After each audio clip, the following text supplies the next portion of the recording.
Ce altă modalitate de relaxare știți voi, după o zi de muncă, mai bună decât a sta în fața unui ecran și a te delecta cu serialul tău preferat? Bine v-am regăsit pe canalul nostru de YouTube, unde astăzi vom discuta despre singurul dispozitiv de care vei avea vreodată nevoie. Bine, asta cel puțin în viziunea lui Philips, pentru că televizorul din spatele meu se numește Philips The One. Acel televizor care le are pe toate atunci când vine vorba de consum multimedia. Hai să vedem despre ce este vorba și dacă se ridică sau nu la aceste așteptări.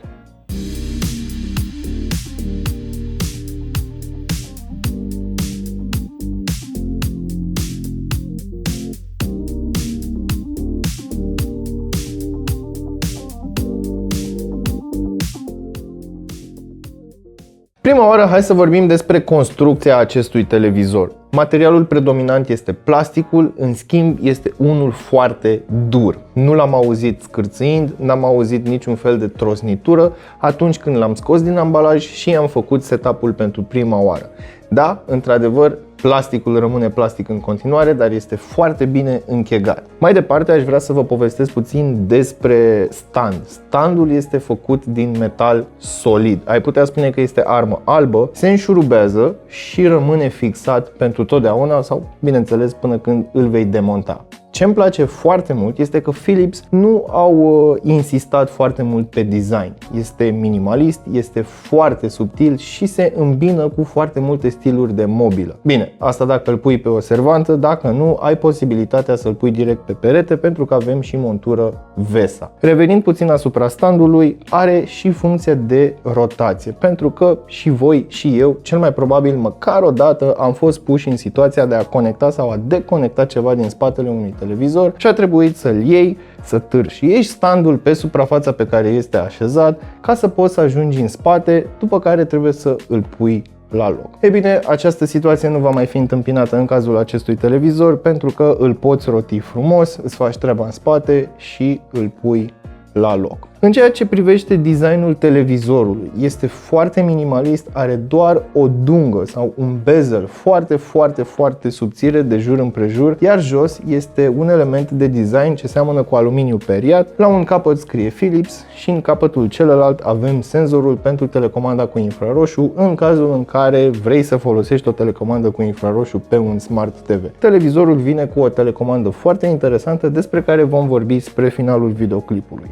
Însă, până atunci, primele impresii sunt foarte bune. Dimensiunea acestuia este de 58 de inci în diagonală sau 146 de centimetri, ceea ce înseamnă că este potrivit pentru o sufragerie, nu la fel de potrivit pentru un dormitor mic sau o cameră de oaspeți. Dar dacă vrei un astfel de dispozitiv montat acolo, poți opta pentru o dimensiune mai mică, pentru că Philips The One vine în mai multe variante. În orice caz, este un televizor la care ai putea să te uiți de la 1,5 m, 2 metri, fără să te doară ochii și fără să fii nevoit să-ți întorci capul dintr-un colț în celălalt pentru a putea vedea întreaga imagine. Ca și primă impresie, am fost foarte mulțumit. Îmi place designul.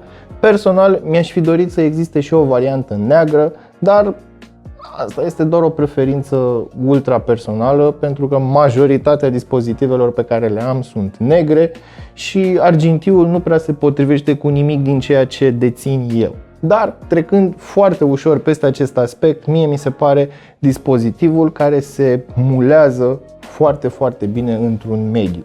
Mai departe, hai să vorbim despre câteva caracteristici principale, unde voi începe cu ecranul. Rezoluția acestuia este 4K UHD, iar panoul are suport pentru HDR10+ și Dolby Vision. Totodată este capabil să gestioneze culori ISF, în traducere liberă îți poate afișa culorile așa cum a intenționat regizorul. Dincolo de imaginea care îți fură ochii, Philips s-a gândit și la urechile tale. The One este echipat cu două difuzoare de 10W și dispune de mai multe tehnologii pentru îmbunătățirea sunetului, printre care putem enumera Dolby Atmos, sisteme AI de sonorizare, îmbunătățirea basului sau funcția mea preferată, adaptarea sunetului la acustica încăperii pentru o experiență audio optimă. Fiind un televizor smart, sistemul de operare ales este Android TV 10. Producătorul a adus câteva modificări, cea mai notabilă fiind interfața meniului pentru setări. Navigarea se face cu ajutorul telecomenzii, iar interfața paginii principale rămâne neschimbată. Aici ai acces ușor la aplicațiile favorite și conținutul preferat. Înainte de a vorbi despre alte porturi și conectivitate, aș vrea să vă arăt funcția Ambilight și probabil mulți dintre voi ați mai văzut-o, dar de data aceasta este mai rafinată și îmbunătățită. Am să dau play la un videoclip, iar acum funcția este pusă în modul Follow Video. Și după cum puteți observa, de jur împrejurul televizorului, luminile din spate răspund în raport cu imaginea afișată pe ecran. Îmi place foarte mult acest lucru. Acesta este un videoclip de la O Melodie. Am ales special acest lucru pentru că pe telecomandă avem un buton special pentru Ambilight și pot să-i dau Follow Audio cu mai multe opțiuni. Retro arată ca o mică discotecă, după cum puteți observa în partea de sus a televizorului. Este un joc de lumini sau preferatul meu, ritmul. Și în momentul acesta, luminile din spate reacționează la muzică, la ritmul muzicii. Îmi place foarte mult această funcție. Evident, avem și Lounge Light, în cazul în care vrei să folosești lumina televizorului pentru lumina ambientală. Și în final avem Follow Flag, unde poți să-ți alegi un steag. Noi suntem în România, alegem România și uite că în spate este steagul românesc. Îmi place, nu am ce să comentez, jocul de lumini este foarte fluid, se aseamănă cu o tastatură RGB, dacă nu chiar mai bine, pentru că răspunsul este aproape exact 1 la 1 cu videoclipul atunci când alegi funcția potrivită. Așadar, este o plăcere să ai acest joc de lumini. Pentru a experimenta optim aceste jocuri de lumini, Philips recomandă între 10 și 20 de centimetri față de perete. Evident, cu cât dai televizorul mai departe de perete, lumina nu poate să ajungă și să se reflecte. Cu cât îl dai mai aproape, cu atât luminile vor fi mai intense. Însă dacă le dai prea aproape, e posibil ca televizorul să facă umbră luminilor și să nu vezi mare lucru. În ceea ce privește conectivitatea, pentru posturi TV, Philips The One suportă intrare pentru satelit, card CI Plus și antenă clasică. În zona multimedia, televizorul se poate conecta la internet cu ajutorul unei mufe RJ45 sau prin Wi-Fi AC.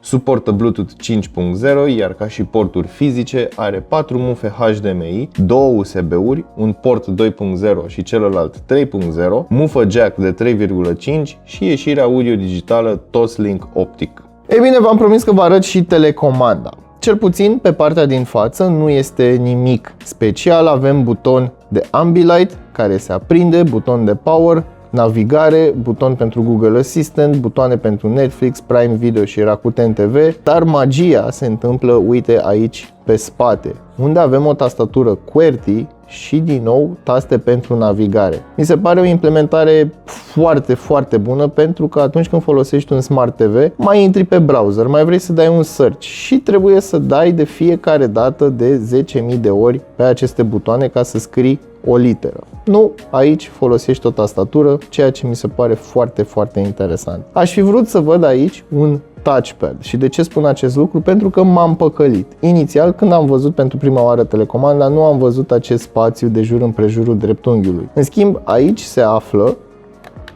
cele două baterii. Nu am crezut că o să vorbesc așa ceva despre o telecomandă, dar da, este confortabilă atunci când o folosești în modul acesta. Jos pălăria, nu am ce să comentez la acest capitol. Ei bine, uite că ne apropiem și de finalul acestui videoclip și părerile mele despre acest televizor sunt foarte bune. Aș putea spune că se ridică la nivelul așteptărilor create și își merită numele The One. De ce spun acest lucru? Pentru că avem o construcție solidă. Culorile și panoul sunt foarte bune. Avem Ambilight și personal mă așteptam să aibă lag sau să nu fie atât de fluid jocul de lumini. Dar am rămas surprins și se sincronizează foarte bine cu imaginea și avem și posibilitatea să personalizăm câteva setări. Așadar poți să-l folosești exclusiv pe post de lumină ambientală.